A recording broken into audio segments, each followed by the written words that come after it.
All right, everyone. Today we're going to get into the mind of one of the most important theologians of the last century, Jürgen Moltmann.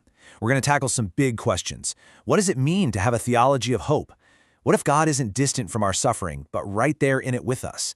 And most importantly for all of you, what does this actually mean for ministry on the ground, especially in a world that's facing so many challenges? So let's dive right in. So, to really get Moltmann, you can't start in a pristine lecture hall or a quiet library. No. You have to start here. Picture it, 1945. A British prisoner of war camp. A young German soldier, Jürgen Moltmann, is there. He's completely broken. He's surrounded by absolute despair, grappling not just with his own survival, but with the crushing weight of his country's guilt. This is rock bottom. And it's right here, in this pit of hopelessness, that his entire life's work, his whole theology, gets its start. It's born from the ashes. And this is what he said about that time. Think about this. I did not find Christ. He found me. Wow. Now, this wasn't some glorious vision of a king on a throne. Not at all. It was an encounter with a God who was present right there, in the mud, in the suffering, in that feeling of being completely abandoned by everyone, even God. And you have to understand, that one experience, it becomes the anchor, the absolute foundation for every single thing he would write from that day forward. So let's start there. Section 1. A theology born in despair.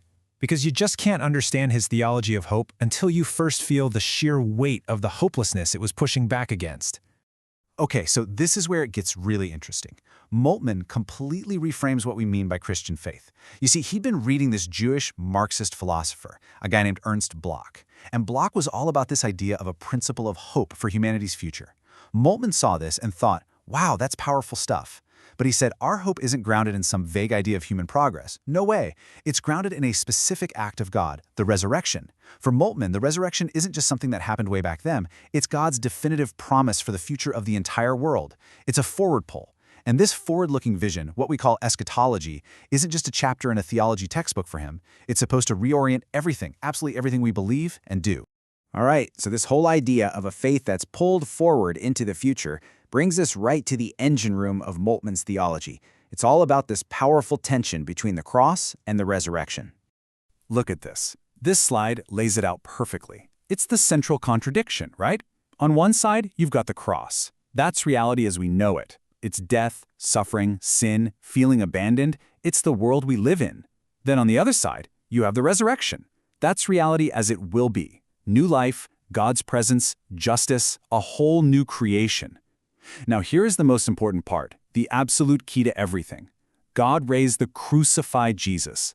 He didn't just magic him back to life. No, he took the one who was dead, the one who was abandoned, and out of that total contradiction, he created something new. He created continuity.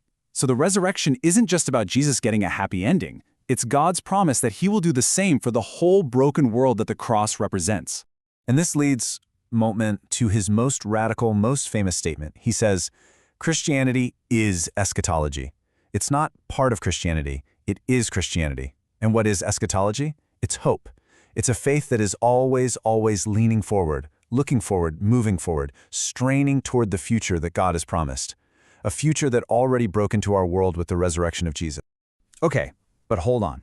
That's great for the future, but what about right now, right? I mean, for you, for all of us in ministry, this is the burning question. Where is God when people are suffering today? And this is where Moltmann makes a crucial pivot. He moves from talking about hope for the future to God's shocking, radical presence in our pain right now. So how does Moltmann answer the problem of evil, the question of suffering? He doesn't give us a complicated philosophical theory that tries to explain it all away. No, he gives us one word, one powerful pastoral answer. That answer is solidarity. Let's really break this quote down. What does he mean? For Moltmann, the cross isn't just something that happened to Jesus. It's an event that happened within God. Think about that for a second. The Son suffers the agony of being abandoned by the Father, and the Father suffers the grief of his Son's death. It's a wound inside the Trinity itself. This is what he calls dialectical love. It's a love so incredibly powerful, so radical that it doesn't run away from its opposite. It embraces it. It embraces suffering, sin, death itself. Why? So it can conquer it from the inside out. So what's the takeaway for your ministry? This is absolutely crucial. The God we proclaim is not some distant, unmovable, impassible being who can't be touched by our world. No, we proclaim a God who can be affected by his creation, a God whose love is so deep that it embraces the very things that are contrary to him, a God who suffers with us in our suffering, a God who doesn't just passively accept suffering, but protests it out of love. This is the crucified God. He's not watching from a distance. He's right there in the pain with us. Okay, so if God suffers with us, that changes everything. And for Moltmann, it leads to a total rethinking of who God is. He wants to move us away from thinking about God as a monarch and toward thinking of God as a fellowship, a community. You see, he argues that for centuries, we've had this image of God as a monarchical God, right? A solitary supreme ruler, a king on a throne, all about domination, hierarchy, being unchanging.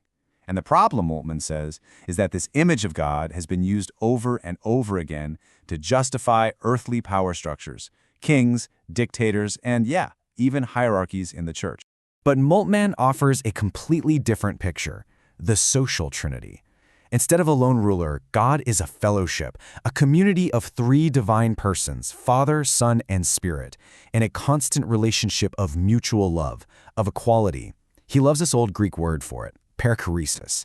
The best way to think about it is like a divine dance, a circle dance where the three dancers move in and around and through each other in perfect, loving harmony. They're distinct, but they're completely one in their relationship. So for Moltmann, the very being of God isn't domination, it's community, it's love, it's relationship.